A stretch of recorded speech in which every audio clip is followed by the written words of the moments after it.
What up, folks? What it do?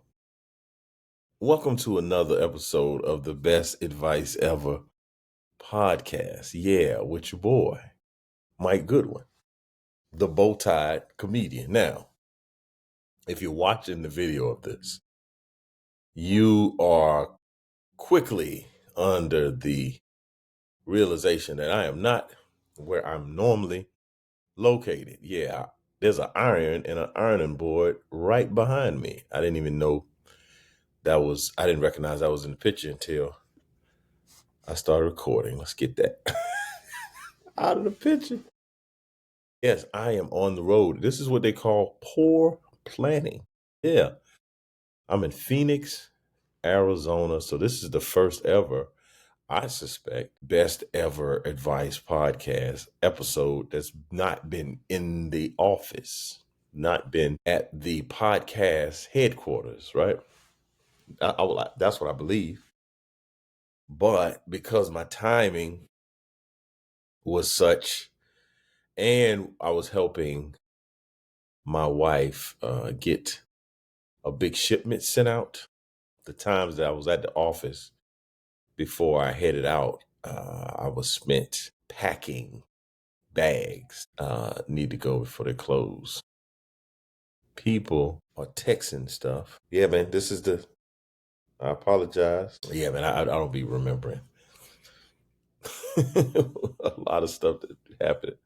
So yes, again, I'm on the road. I'm in Phoenix, Arizona at the National Speakers Association. So I think I think that this episode will be I want to make it a commercial for the National Speakers Association, but I will talk about the National Speakers Organization and just my involvement and what I got going on and what I'm doing.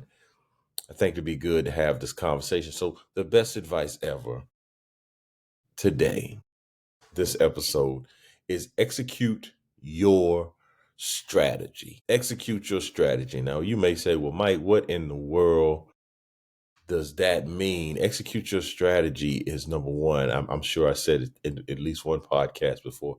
Create a vision for your life. Create a direction that you want to go. But then after you created that vision, you got to execute the strategy. So now, I'll explain to you what I got going on, and even in deeper, I guess I'll give you a deeper analysis of like my business and my mindset and my strategy, right? So I just said I'm at the National Speakers Association, NSA. For those of you that don't know, NSA is basically the professional organization for speakers. It's one of the leading organization that certifies speakers, that speakers once a year, or more than once a year, because there's a Thrive, which happens in the winter, but the National Speakers Association Conference happens in the summertime. So let's see. I don't even know where to begin. Okay, let's begin with the question.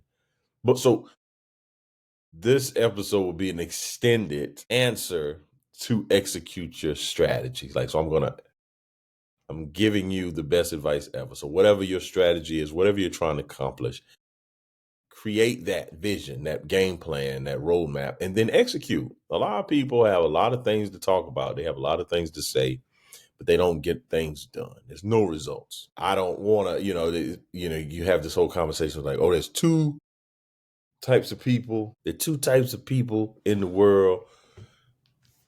Yeah, I think it's more than two types, but there are definitely types where it's doers and talkers. And I'm a doer. I do be talking though. I get the talk on, but I do. And I do. And I do again. So let's get at it. This will give you, especially, I don't know, man. I don't know who is listening, but even from an entrepreneurial perspective, hopefully it'll give you some insight on how I do what I do. So as you know, I'm a comedian, refreshingly funny, clean comedy, work in churches, corporate, and clubs. Well, a number of years ago, I was doing my comedy and I was doing it at a corporate event. And at that moment in time, I was just basically hired to do maybe like a employee relations luncheon, leadership retreat events. I'll just kind of come in and maybe in lieu of a keynote speaker, or they might even have a keynote speaker and myself. Maybe I was just the entertainment, but different organizations would bring me in and I just do a comedy set. I do a standard 25 to 30-minute set, break up the monotony. It gives the folks, it's a boost, man. It's something different.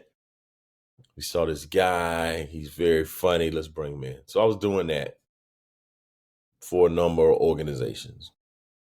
And this woman approached me at the end of one of those events. She basically asked me, did I do any keynote speaking?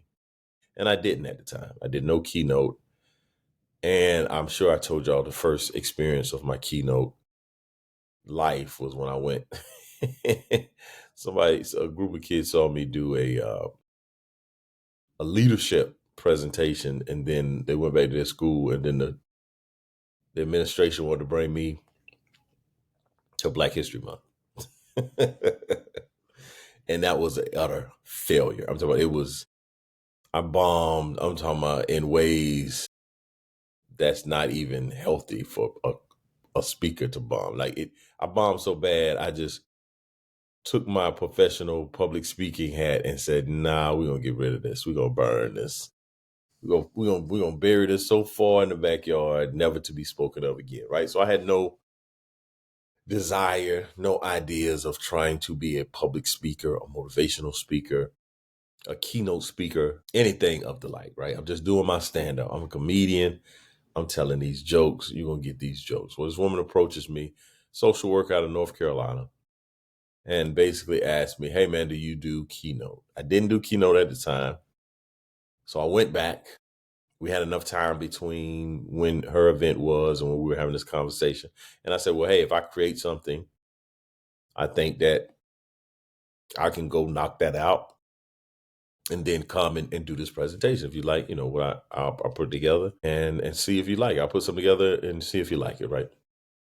So I went home. I told my wife about it, and I started working on this keynote presentation. Now, in my naivety,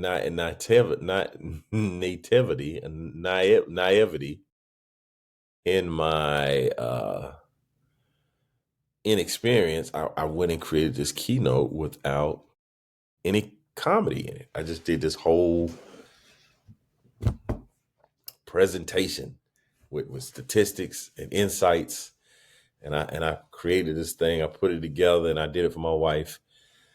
My wife told me that was the driest presentation she'd ever seen in her life. She's like, yo, where the jokes? I'm like, they didn't hire me for no jokes. They hired me for this insight, for my thought leadership. She was like, if you don't put some jokes back in that presentation, that would be the last keynote that you do. So I did that. I listened to my wife, kind of started with comedy, had this content, then I ended with some comedy. And let me tell you, one thing I've been very insightful about my career is creating things that have longevity. Now, not everything I've done has been long lasting, but for the majority of my career, I started doing comedy. I was wearing a bow tie. So the bow tie has long been a branding component of my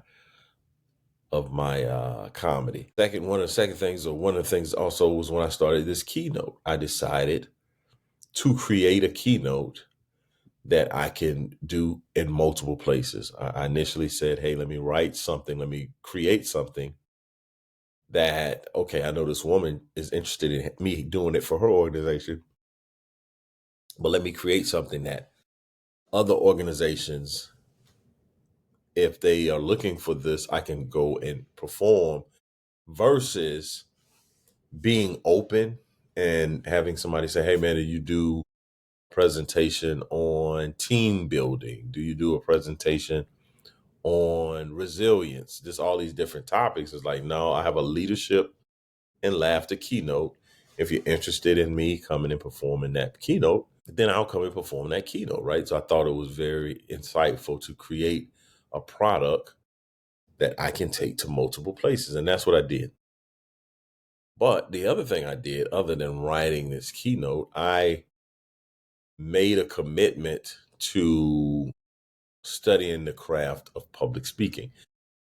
I was already honing the gift of stand-up comedy, and I didn't take for granted because I was doing well as a stand-up that I just automatically transfer those skills over to becoming a keynote speaker. So I really truly put my comedy on the side, like sat it down and wanted to master the craft of speaking. I would liken it to, let's say, for instance, Steph Curry decided, okay, I'm not just going to shoot threes. I'm not going to take any threes now. I'm going to be basically a slasher. I'm going to drive to the basket. I'm going to go to the basket.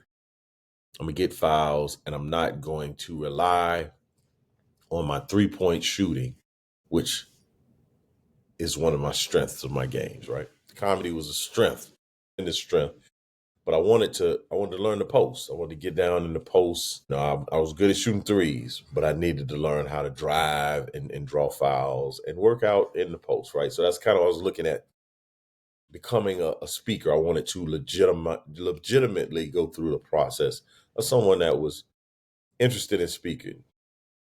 So I joined Toastmasters. And I did the competent speaker. Is basically you had to do 10 speeches in front of your Toastmaster group and get certified as a competent speaker. And then from there, you kind of go up the ranks. Well, I just wanted to get the 10 speeches done. I did the 10 speeches with Toastmasters. Also did a online training learning group called the Youth Speakers University, YSU. The leader of that was a guy by the name of Josh Shipp. He still's out there doing his thing. Shout out to Josh Shipp in YSU. Didn't want to be a youth speaker, but what I understood from the trainings was even though you're not a youth speaker, you can take a lot of this content and craft it to work for whatever your audience. So if you want to be a corporate speaker, if you want to speak to leaders, if you want to speak to college students, the youth speaking formula was still a good formula to use to just become a public speaker, right? So I did that. I did Toastmasters. I did the Youth Speakers University.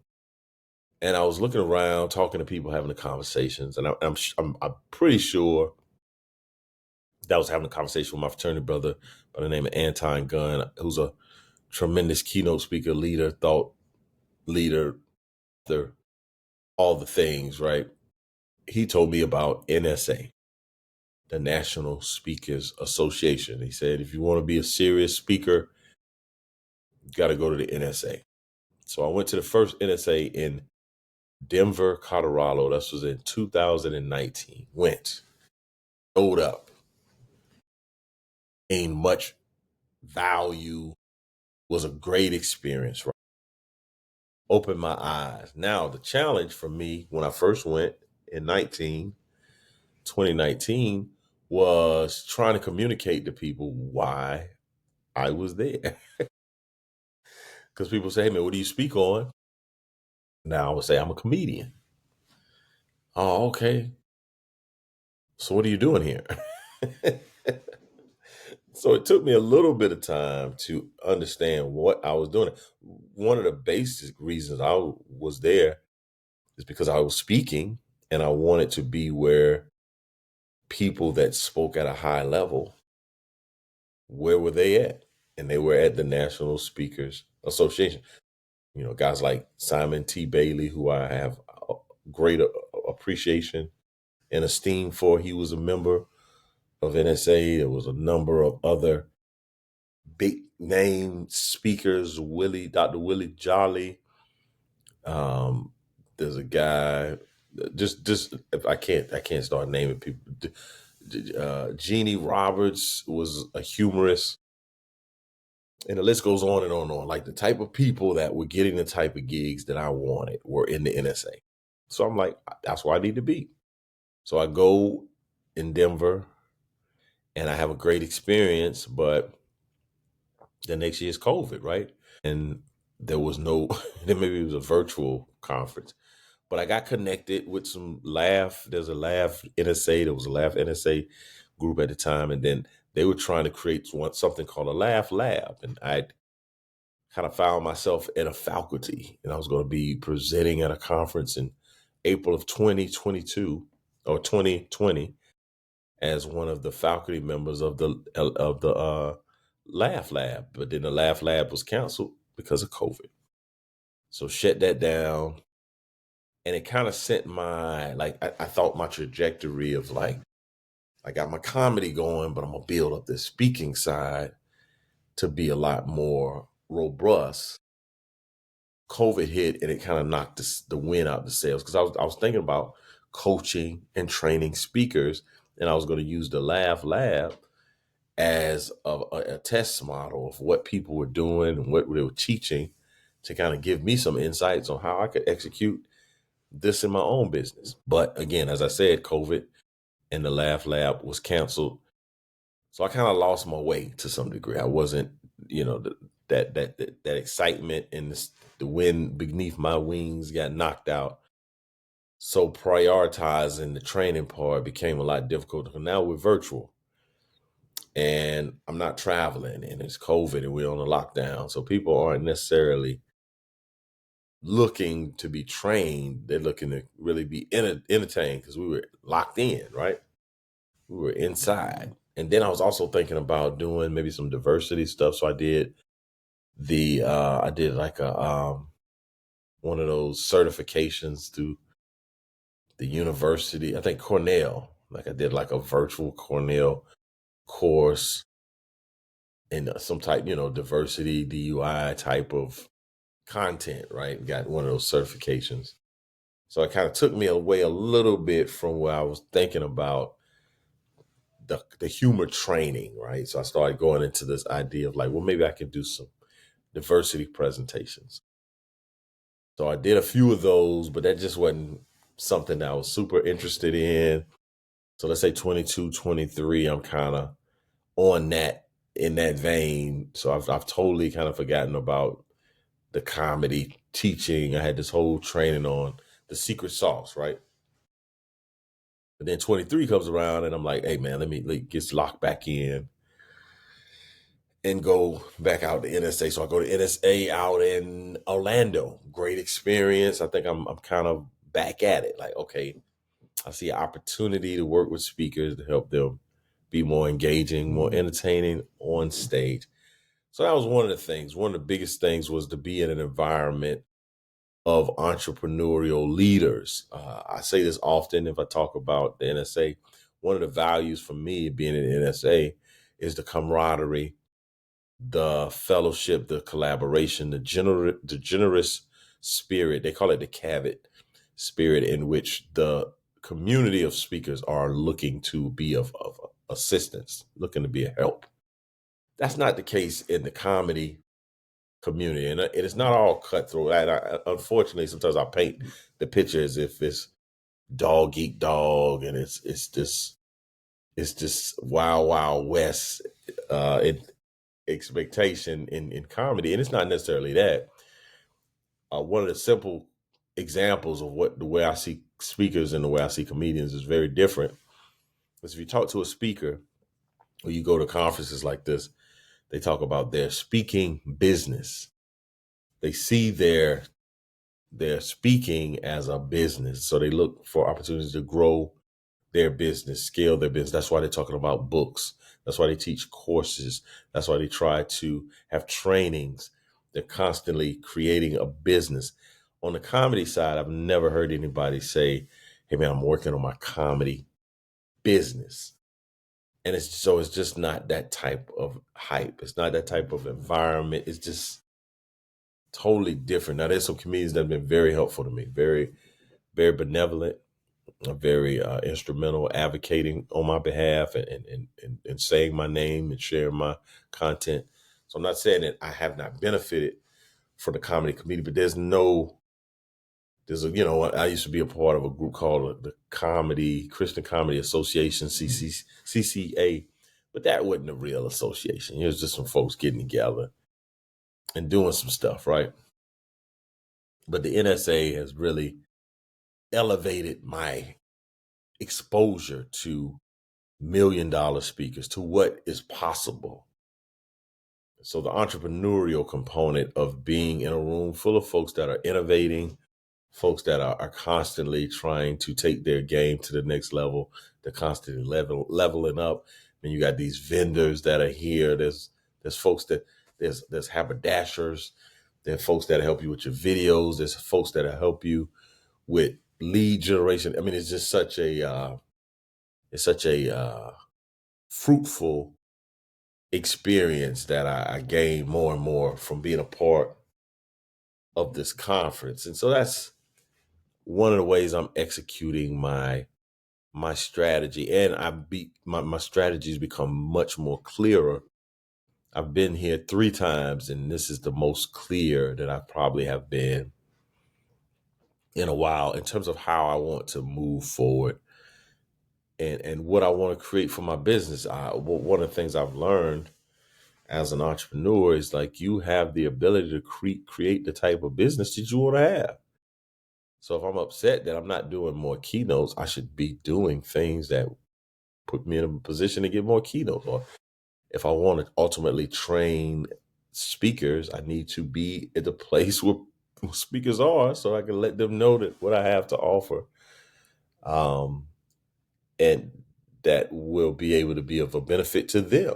And so hopefully this has been a episode that made some kind of sense. I feel like I've been rambling a little bit. What would be helpful, I think, for me, if I had some questions I was answering just in my mind. But since I'm here at the conference, I wanted to, and I knew I had to do this episode in my room. Like I'm here at the conference, I should talk about it. But it's been very valuable. I just saw Simon T. Bailey destroyed the room. I mean, it was it was a masterclass. Even the day before, a guy by the name of Ty Bennett, he and his sons did a presentation about high performers. Absolutely incredible, man. So much nuggets, not just nuggets, because I'm the type of guy I go and get a notebook full of notes. I have some really actionable items that I can go back home and execute. And it's given me some clear direction of like, okay, what do I want for my business, in the next year, in the next 2 to 3 years, in the next 5 years.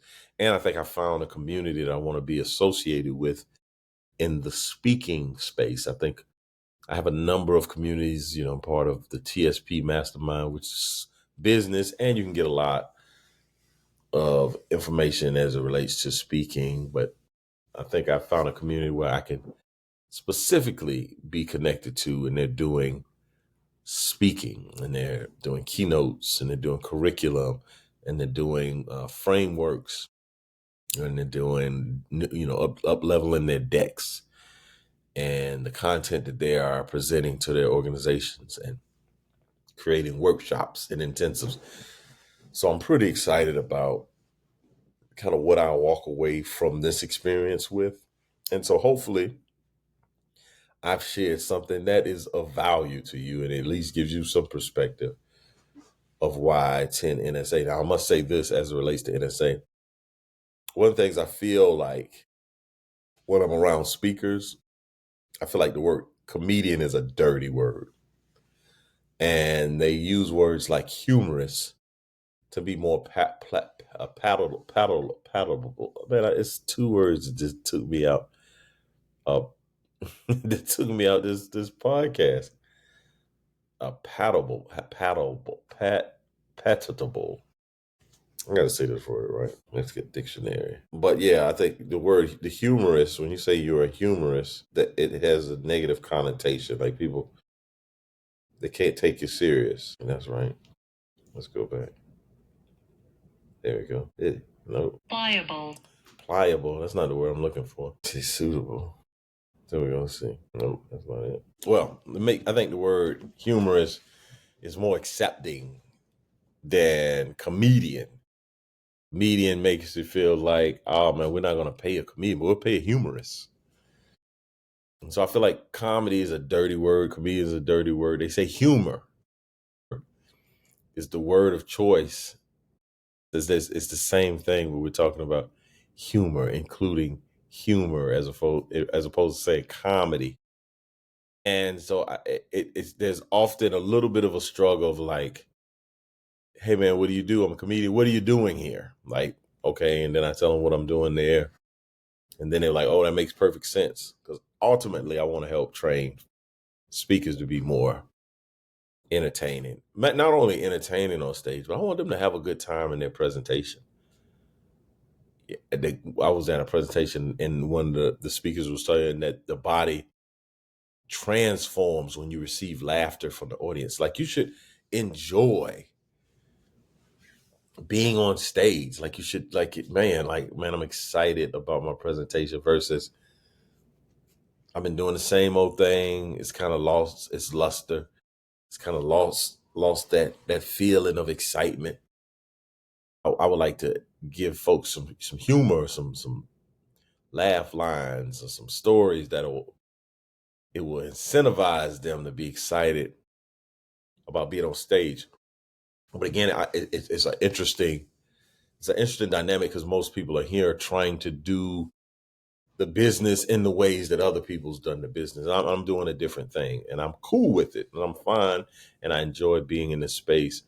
But I'm not necessarily trying to become a speaker or a keynote speaker. I would like to improve my keynote, so when I deliver my keynote, I deliver massive value. But I definitely am looking to be more of a coach, trainer, helping these speakers take their game to another level as I continue down my comedy path. Like I'm definitely interested in working with folks and helping them be more humorous and including humor. But I'm not trying to change my stripes. Tiger cannot change his stripes. I'm a comedian, baby, with the capital C. Also, we did a comedy night here at the. Now, one thing I've accomplished very, very well. One of my goals was to have people know who I am. Because if I'm going to have you work with me and work with your keynote, you need to know who I am. So I did the comedy night here. They had a comedy night on Friday, the day before the actual conference kicked off. And I was the talk of the town. So that was great. Then I'm going to do another set tomorrow before the conference ends. And I think that will be even more well received because it's a much longer set. So yes, here in NSA, had a great experience. Thank y'all for listening to me talk about this experience. And again, if there's some questions that you have particularly to what I'm talking about, entrepreneurship, speaking, comedy, you can email me at bowtiecomedy@gmail.com. Bowtiecomedy@gmail.com. Well, thank you so much for tuning in to another episode of the Best Advice Ever podcast travel edition. I'll see you next time. Same bat channel, same bat place. You could have been anywhere in the world, but you're here with me and I appreciate it. See you next time. Peace.